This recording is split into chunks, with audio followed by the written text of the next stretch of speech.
Ini adalah kisah tentang Kendedes, ratu pertama kerajaan Singasari. Menurut para raton, Kendedes adalah putri dari Empu Purwa, seorang pendeta Buddha aliran Mahayana yang berasal dari desa Panawijen. Diceritakan bahwa kecantikan Kendedes telah tersohor, dan kabar tersebut didengar pula oleh Tunggul Ametung yang kemudian pergi ke Panawijen karena penasaran dengan Kendedes. Begitu melihat Kendedes, Tunggul Ametung langsung jatuh hati dan ingin segera meminangnya. Tetapi, karena saat itu Empu Purwa sedang berada di hutan, Kendedes lalu meminta Tunggul Ametung untuk menunggu ayahnya pulang.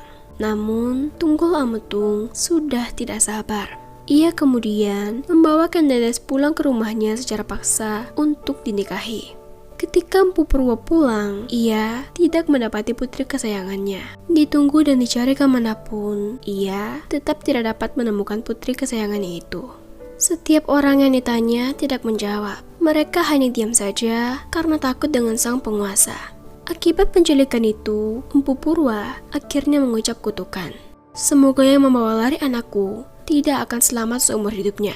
Semoga ia mati tertikam keris. Kepada penduduk desa, Empu Purwa juga merapal mantra. Semoga sumur-sumur di Panawijen kering dan sumber-sumber air tidak dapat mengeluarkan air lagi. Dalam murkanya itu, Empu Purwa juga mendoakan anaknya. Semoga anakku yang telah mempelajari karma Ahmadangi tetap bahagia dan mendapatkan kebahagiaan yang besar.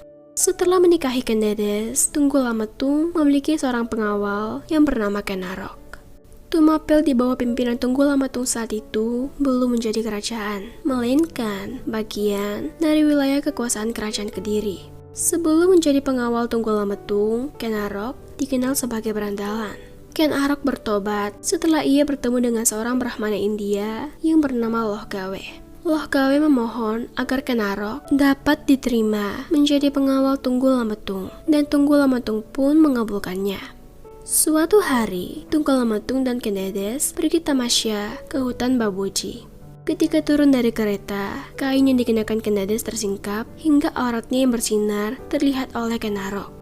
Terpesona dengan hal tersebut, Kenarok lalu segera menemui gurunya dan menceritakan hal yang dilihatnya itu. Loh Gawe lalu mengatakan pada Kenarok bahwa perempuan yang memancarkan sinar dari bagian rahasianya adalah perwujudan dari Sri Naraswari, dan siapapun lelaki yang menikahinya akan menjadi penguasa besar. Dari situlah muncul niat Kenarok untuk membunuh Tunggul Ametung demi mendapatkan Kendedes sekaligus menguasai Tumapel. Menggunakan keris yang dibuat oleh Empu Gandring, Kenarok lalu membunuh Tunggul Ametung yang sedang tertidur. Dan kutukan Empu Purwa saat Tunggul Ametung menculik Kendedes pun menjadi kenyataan. Kendedes mengetahui kejadian tersebut, namun ia memilih untuk diam. Karena Kendedes memang tidak pernah mencintai Tunggul Ametung yang menculik dan menikahinya secara paksa. Kenarok kemudian menikahi Kendedes yang saat itu tengah mengandung anak dari Tunggul Ametung. Tak ada seorang pun yang berani menghalangi pernikahan tersebut.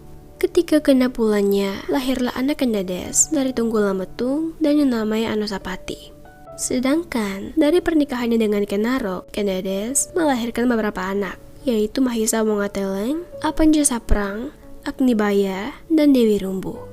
Setelah menikahi Kendedes, Kenarok lalu menjadi penguasa di Tumapel. Dan pada tahun 1222, setelah menggulingkan kerajaan Kediri, Kenarok kemudian mendirikan kerajaan Singasari dan menjadi raja pertama di sana dengan Kendedes sebagai ratunya. Kenarok bergelar Sri Rangga Rajasa Batara Sang Amurwa Bumi, sedangkan Kendedes bergelar Dia Ayu Sri Maharatu Mahadewi.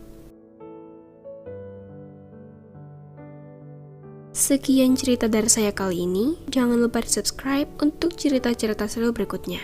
Terima kasih.